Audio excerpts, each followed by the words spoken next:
And welcome again to Cottage Talk. I am Russ Goldman. Joining me right now is Dan Crawford from HammyEnd.com and the Green Pole Podcast. This is our match reaction show where we're going to be looking back at Fulham's 3-1 victory against Sheffield United and Craven Cottage. Dan was there. I watched it. So we're going to have two different types of views on this show. Let's not waste any time. Mr. Crawford, how you doing? I want to get right to it. Give me your opening reaction of Saturday's victory for Fulham. Oh, I'm very well, Ross, and that has a lot to do with the fact that I watched Fulham score 3 goals. And get 3 points. Yeah, well, technically we scored 4 goals, of course. But 3 goals at the right end. Right. And 3 points.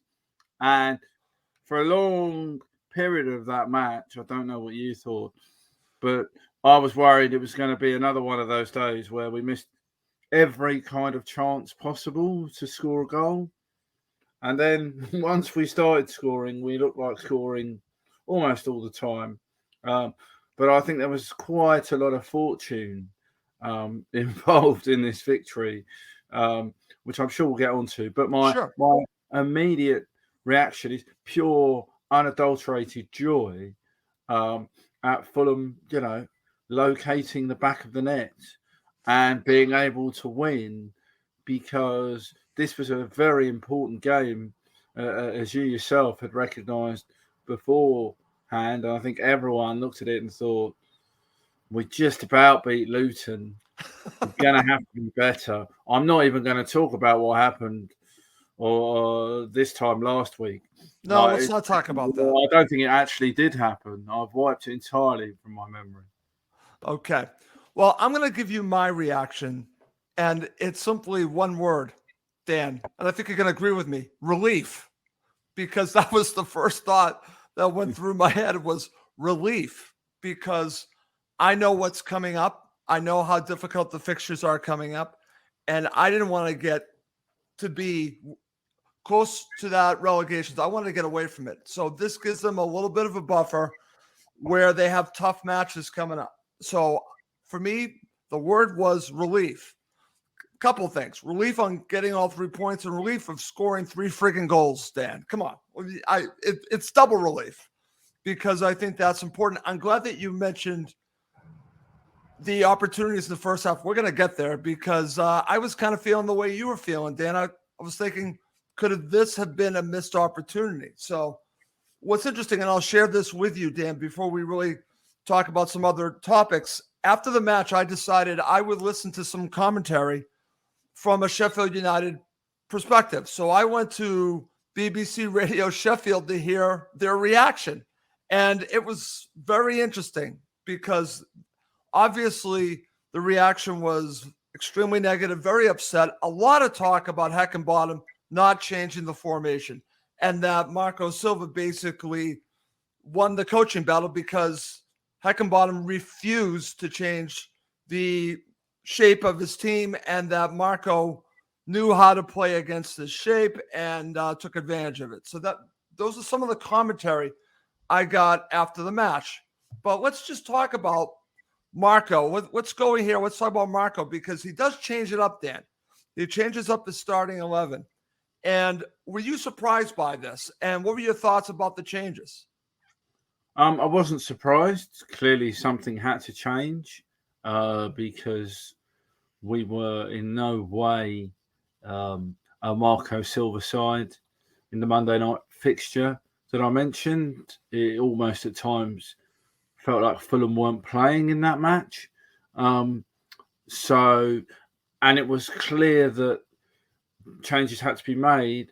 I wouldn't have made some of the changes. I thought it's exceptionally harsh on Raul Jimenez to drop him, have it. I could understand it just on the bare face that he hasn't scored goals and you want to change it for somebody else. But a striker can only score goals if he's given the service. And he was just standing up there basically on his own and the ball was nowhere near him for large parts of the derby. And that's unforgivable, by the way. I'm still very angry from just a fan's perspective about how easy that was for the state-sanctioned silly little boys from Stamford Bridge to win and to score goals against us. I know. I mean, the audacity of it is exceptional. But staying on topic, because I know we've got limited time. So Vinicius for Jimenez, you can understand it. And I'll be interested to get your thoughts on how you felt Carlos played, because he missed some chances, but he made the first goal and he put himself about in more ways than one. The other two changes I totally agreed with. Iwobi had to start. It was just a question of where you were going to put him. I really like Alex Iwobi. He looks every inch a top-level Premier League player, and he adds something different to the midfield. I like the contrast, the balance between him and João Palhinha. I mean, João Palhinha is going to make anybody look a better footballer, but Iwobi is fast and he's bright and he's inventive, and it worked. And, you know, Bobby D. Cordova-Reid, I've waxed lyrical about him on your show before. Yep. One of my favourite players. Zoe wrote a piece for us this morning about Bobby just being a brilliant, dependable squad player. But the problem is you need to find the best place for him in the team. And hey, who did you know, when everyone else had missed a chance, including Bobby right at the beginning, let's not forget. Oh, fantastic chance. Who did you want striding onto that great pass from Andreas Pereira, running in on goal? You'd have probably picked Bobby, and he didn't let anybody down. So I got the changes. I was surprised. And for a while, it felt like more of the same. But you have to say, Marco Silva, that's why he's the manager. He's got 50 Fulham wins, I think, now.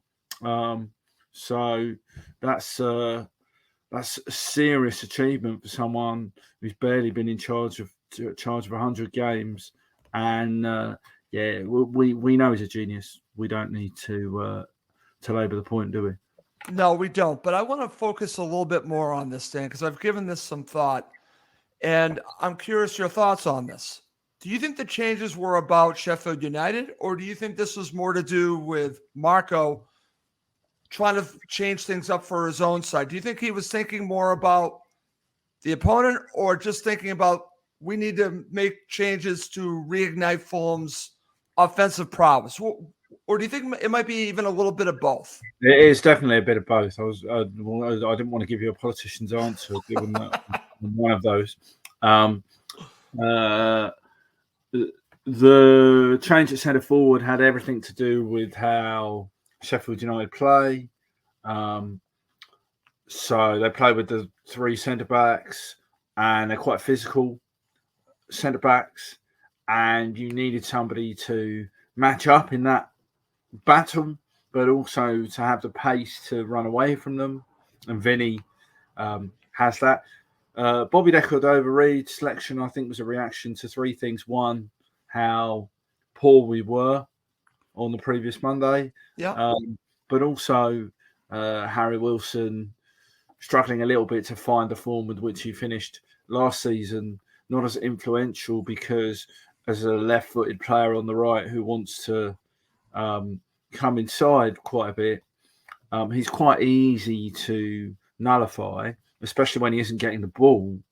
And also Bobby will do that work the other way. Without Kenny Tete, that's really important, almost Roy Hodgson-esque in the way that you expect your right winger and your left winger to go back and help.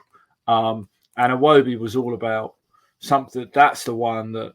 So this is the one that I think was a change, Dan. That was a definite look. I mean, they were all a definitive change on what had gone before, but you must have looked at that. Silva must have looked at that. You know, I said to somebody, you could have driven an oil tanker through Fulham's midfield in the derby. You know, I love Harrison Reed, but I'm not sure he was even in the right postcode for that game. João was even well off it that night. And our little neighbours from down the road, you know, they could have put you and me in central midfield and we'd have had a fun time. So something had to change. and Iwobi, I even posed a question that maybe Tom Cairney gets a start because it felt like a game for Tom Cairney. It was a game for Tom Cairney, and I'm sure we'll come on to that. Yep. Okay, very good there, Dan. All right, now let's talk about, before we really break down this match and go through both halves, I want to talk about both these injuries. I don't know if you got a view of Chris Basham's. It's horrible when you look at it. And then, of course, I also want to mention the injury to Issa Diop, which I think is significant, Dan. I absolutely think this is significant. I think for both clubs to get affected this way now, Diop, I don't know how bad that is. We know that potentially Basham's is career ending. I mean, that's how bad that is. So what do you make of both of these injuries? I mean, I heard I sit behind the goal, H5, and the hamstring quite low down.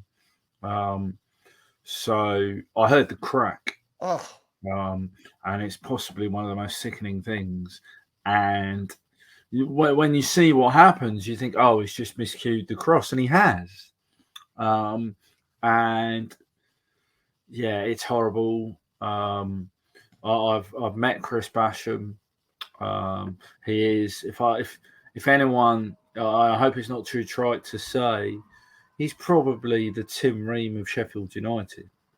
His longevity, right, slightly different in that he can play in a number of positions. He's not really he played centre back. He's not really a centre back. He was a midfielder. He plays right back. He plays right wing back. He'll play wherever you want.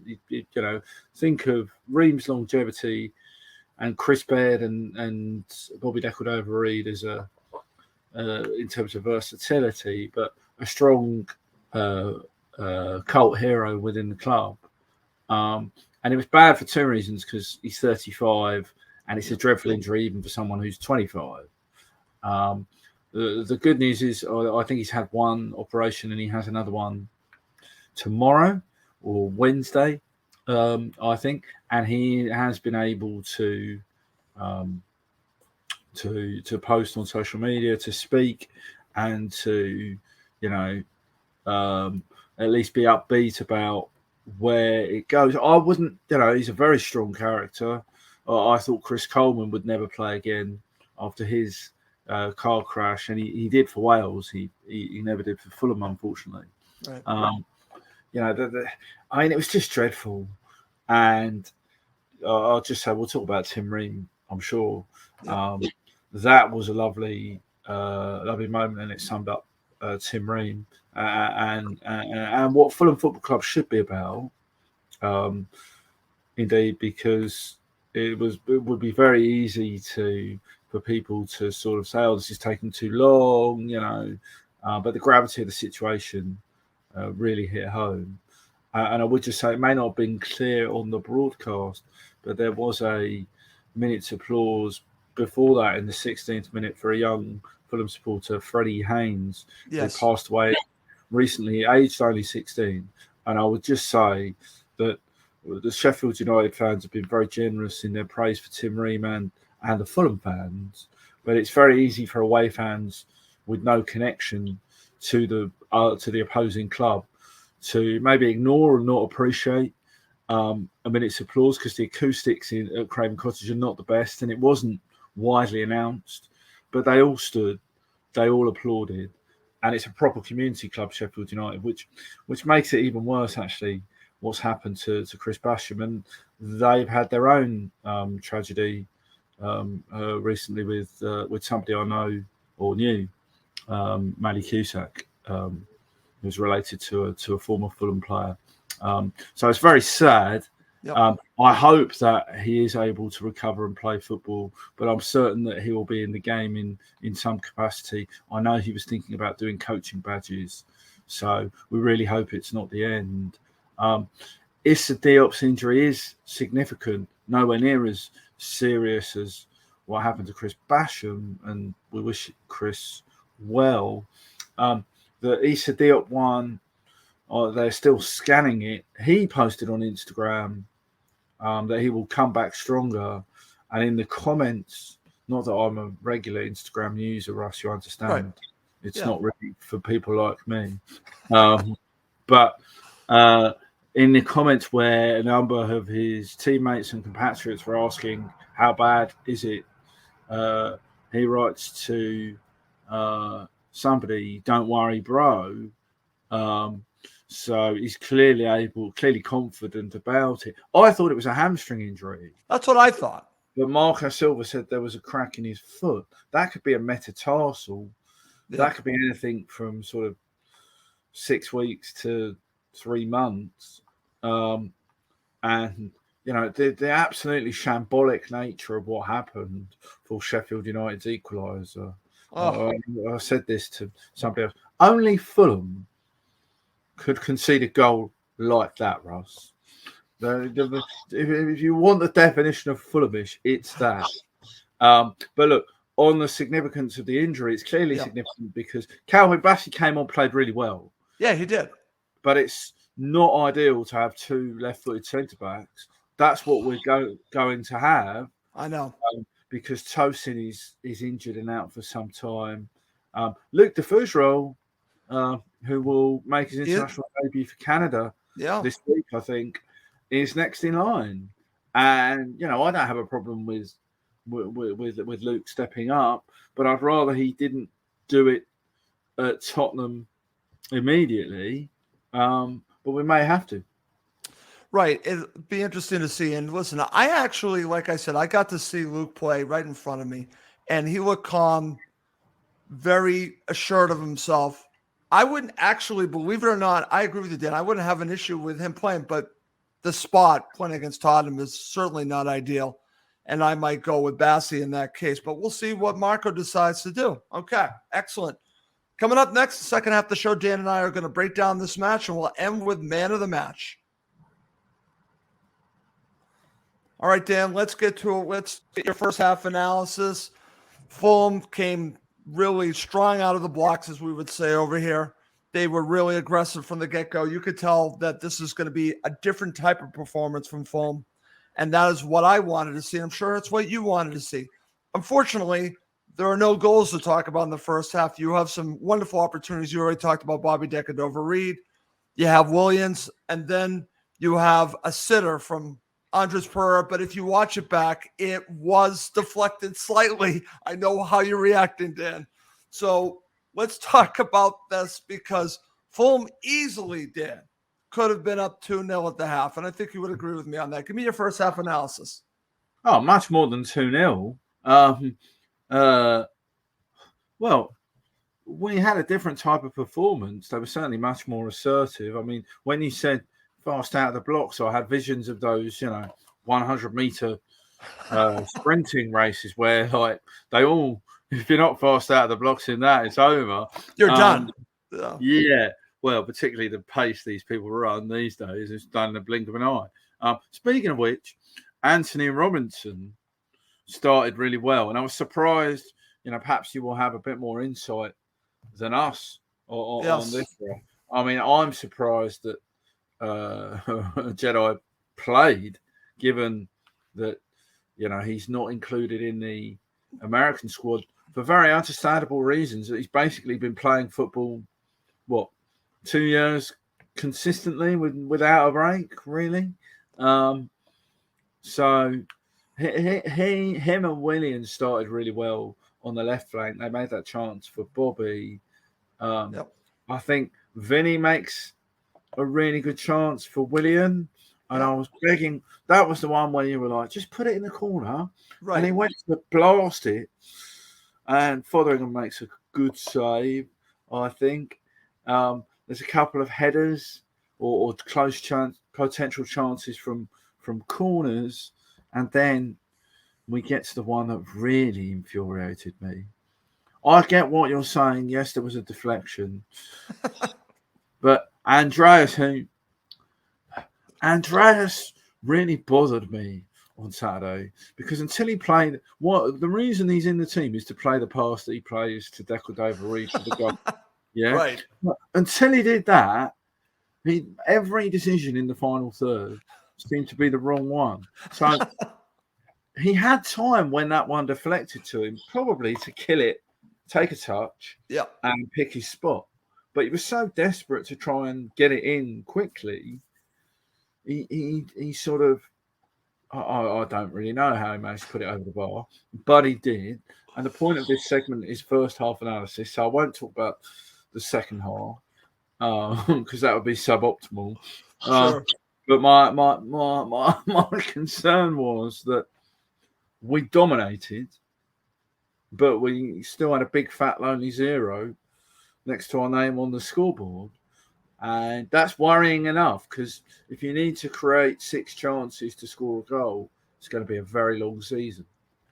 Totally agree, Dan. And watching that first half was difficult because you could see what they were doing, but I've seen this too many times, Dan, not just from Fulham, but from many sides that basically don't take advantage of their opportunities, and it comes back to bite them. Thankfully, it didn't in this match, and Fulham get all 3 points. We'll talk about now what happens in the second half. So let's not waste any time. Let's talk about the goal. You've already talked about Bobby Decordova-Reid, but this is what I would call a complete team goal, Dan. So many people were involved in this goal, and it was a wonderful pass, as we were just talking about Andres Pereira. Well, he makes up for it with this pass, Dan. Thoughts on the goal from Bobby Decordova-Reid? Oh, it's great. It's a lovely move from Fulham. It goes up to Vinicius, and Carlos does really well. Reminds me of what Carlos did for Manuel Solomon's goal at Brighton, a similar sort of I remember. Touch, turn and play. But this one, he had the vision to play Pereira into space on the left flank, and then Pereira still had to. I mean, it didn't look possible to play that pass from the angle where I was behind the goal. It didn't look on. And he played it, and it was into a space where Bobby could run. And the beauty of it was Bobby could just concentrate then on control and finish. He didn't need to worry about, is the ball going to reach me? It was brilliant. And as we've sort of said already, he's the person you want going into that position to finish that off. And I was really pleased for Bobby Decordova-Reid, to score. And you saw in his celebration just how much it meant to him. And he's just very quietly gone past. Well, there's a lot of fanfare about Harrison Reed making his 150th appearance at Manchester City last month. Bobby Decordova-Reid, 151 appearances. Wow. And never let Fulham down. And came up with the kind of finish that turns a season around, or at least kickstarts a season again.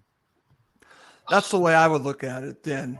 Kickstarts the season. And I think they really needed that. Unfortunately, then you get the equalizer, and you've already shared your thoughts on this, that this is a horrific goal to give up. So I hate to have you go through it again, but I'm going to ask you, let's go through it again. Let's talk about the own goal from Jedi, unfortunately, that gives Sheffield United a lifeline and makes it 1-1. Can I bill Cottage Talk for the therapy session that we'll have to? Yes, you can. Thank you. Well, there's two things about this. Firstly, the television camera won't have picked it up, but after the goal had gone in, Vinicius marches back to the centre circle and remonstrates with Diop, who's still getting treatment. And he sort of makes a gesture as if to say, go away, get away from me. Why have you done that? And what he was pointing to the sideline, and Vinny's English is not he's not as proficient in English as he is in a number of other languages. Right. But I'm fairly confident that it was the King's best Anglo-Saxon that he used in a language to tell Diop that if he's going to fall down like that, either you fall down on the ball and make it very difficult for anyone to play on, or if you've got a problem with one foot, use your other foot and kick it as far away as possible, right? But we didn't do that, and I understand why if Diop got suddenly a pain that was completely unbearable. But then the defending after that was, well, I don't think there was any. There wasn't. I like Castagna. I think he's a really good player, but it's far too easy for Larouci to get into a crossing position in the first place. And then I think the cross gets a deflection. This is where you'll have to help me out because I've seen several replays, but it's at the wrong end of the ground. And I think Jedi is just concerned because McBurney is behind him. Right. But even then, he could take a touch in that situation. He could put it behind for a corner. He could do anything but put it, because Leno is out of the, he's put it in the place where Leno can't get to it. And he didn't intend to. Right. But I wonder if his right foot is for standing on like Tom Kearney's. We'll come on to Tom Kearney's right foot in a minute. We will.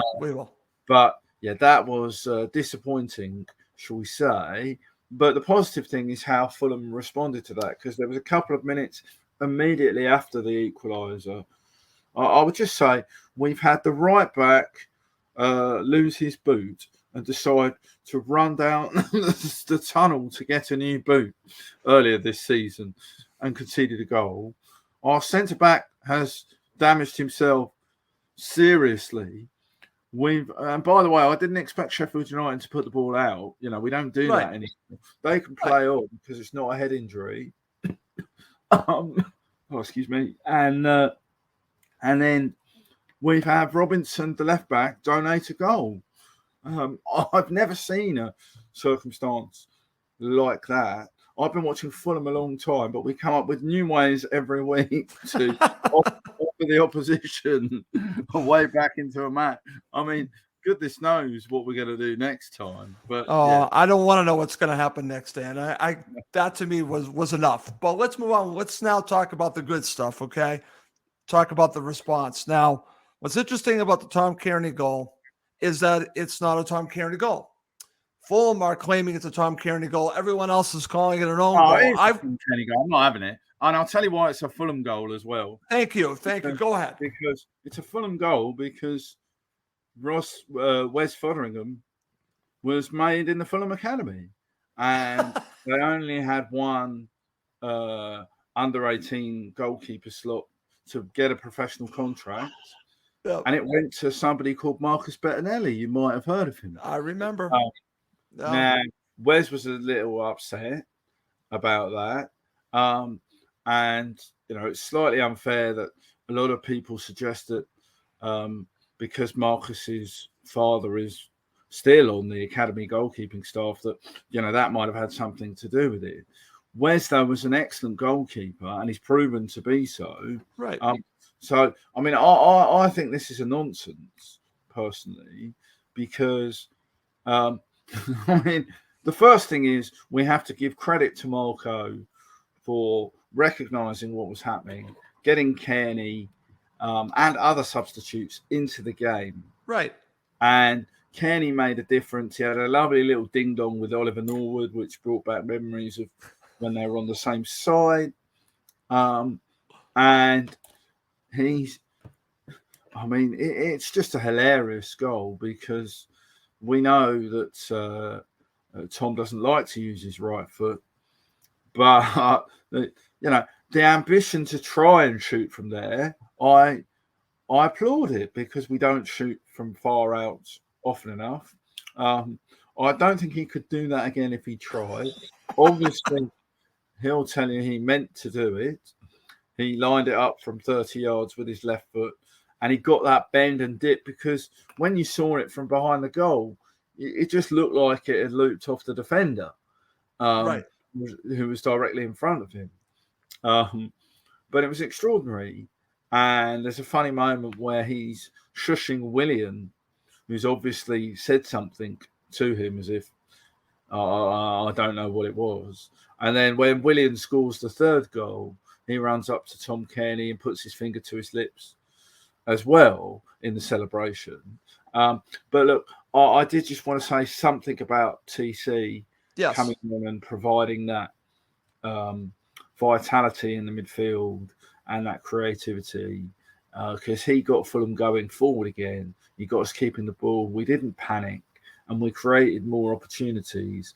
Clearly, it was quite fortunate that one led to a goal. It visibly relaxed us, but as well as I do, Russ, that you can't relax when Fulham are a goal in front. You Absolutely not. You probably can't relax when Fulham are 2 goals in front. I need 3 goals in front. Even in the 92nd minute of 98 or whatever it was going to be. But I've segued on to the third goal because that's the one that Wes Fotheringham will be disappointed with. But here was a lovely little bit of work from Rodrigo Muniz to keep that movement alive. And Willian had been excellent all game, even if he'd been unlucky and I castigated him for shooting straight at the goalkeeper earlier on in the match. And he did it again, but there was enough power on this one to go through. And like Bobby, Willian was obviously very relieved to score his first goal of the season. Yeah. And I think with the lack of a clinical striker, you're going to need the rest of the team to chip in. So Bobby Decordova-Reid, I mean, get the statue ready now. He's got 2 goals this season. So, I mean, that's extraordinary. Willian has now got 1. Obviously, Tom Kenny doesn't have any. I wouldn't suggest we remind him of that fact. But the point about this is we got there in the end. I think there were a lot of elements to this performance that were unconvincing because Sheffield United could have got something from the game by virtue of how we handed them a route back into it. But you've got to win these games, and nobody much cares beyond ourselves about the sort of the ebb and flow of a football match. Most people just look for the score, and it looks like quite a convincing win because it was. But those of us who were there all suffered through it. We know that I've certainly got a few less hairs and a few more grey hairs as a result of that afternoon. But we got there, and the 3 points are important for another reason, Russ, because we needed to catch up with the 7th place team, given your optimism earlier in the season. Well, I'm not feeling that optimistic of getting 7th, but I'm still in there. I'm still not that far away, but good point by you. I also want to mention that this is, I think, the second goal that Tom Kearney has scored with his right foot. I would have taken 1. Now I think we have 2. So that is crazy because he does not want to use his right foot. And the fact that he's now scored a couple goals with his right foot in his career with Fulham, I think is a great thing. Not, because of course it's not officially not a Tom Kearney goal. Oh, I'm sorry. We keep going back to this. We know different, don't we? We do know different, Dan. Very good point. All right. Let's wrap this up with man of the match. I actually heard the Green Pole podcast. I want to give a shout out to the Green Pole podcast. They did a great show talking about this match. I would highly recommend it. I heard them talking about man of the match. There are a few different players that they were talking about that could be man of the match. Dan, I'll go first this time. I'm actually going to give it to Bobby Decordova-Reid.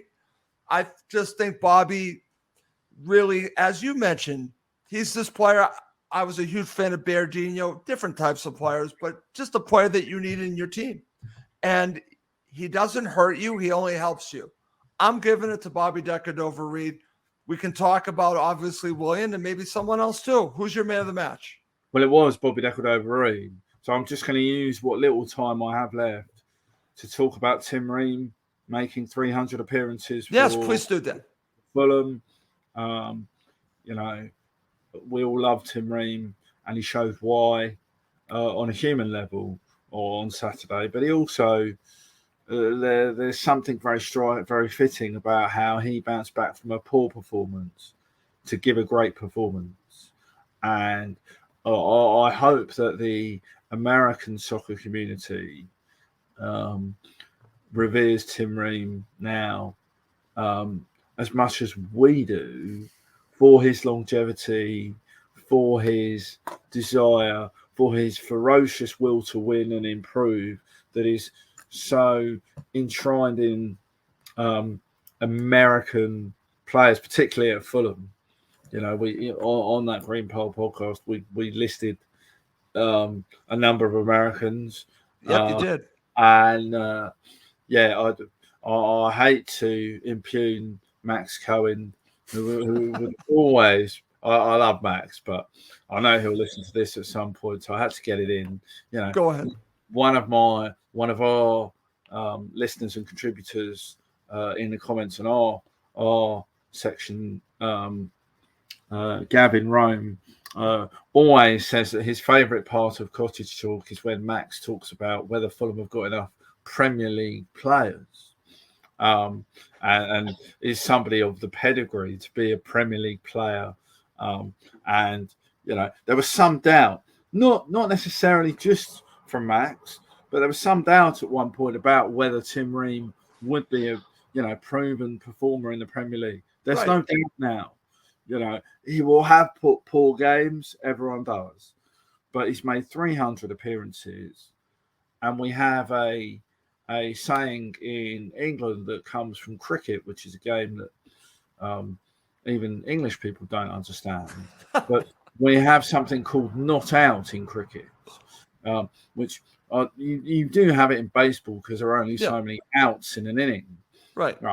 But we have a thing where, somebody can be not out and the game is over. But you give the score of the batter as the batter has scored, 300 runs not out.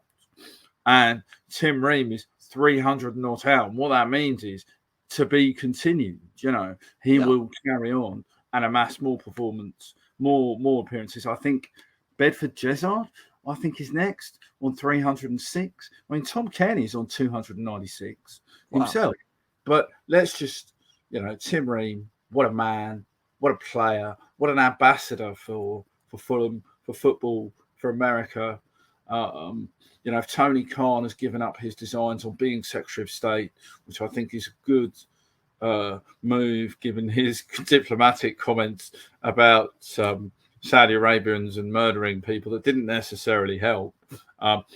Tim Ream would make an interesting nominee for some sort of diplomatic position. Yes. But we'd like him to be the Minister of Defence for Fulham for quite some time to come. Very good there, Dan. And it's funny because I'll just mention Tim Ream. And obviously, I remember when he first came to Fulham, and every time I have had any doubts about him, he's proven me wrong.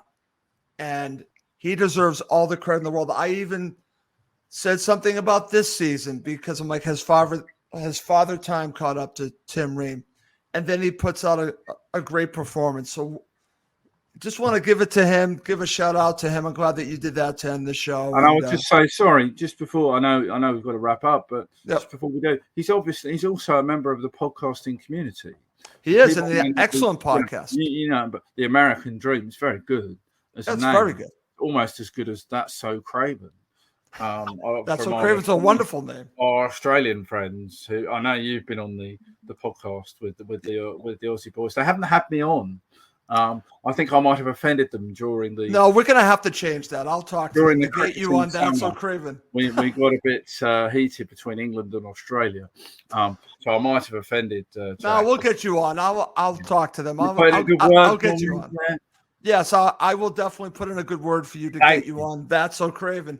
But I'm glad that you mentioned the American Dream podcast from Tim Ream. It is excellent. And this show has been excellent. It's always excellent doing a show with you, Dan. Before I go, I'm going to give a little bit of a tease. I'm not going to say who's joining us, but we are planning a special show on Thursday night. I will have more details once we have nailed down a time, but I'll just say it. It's going to be legendary, and that's how I'm going to end this episode. My name's Russ Goldman. It's not me. Let's just say no, that. It's not you. No, it's not Dan Crawford. But Dan Crawford is much more legendary than me. Dan, I have to wrap up the show. Thank you. As always, thank you to my special guest, my special co-host, Dan Crawford from HearMeAnd.com. Dan also does a great podcast called the Green Pole Podcast. I'm Russ Goldman. Thank you as always for watching and listening to Cottage Talk, part of the talkSPORT Fan Network.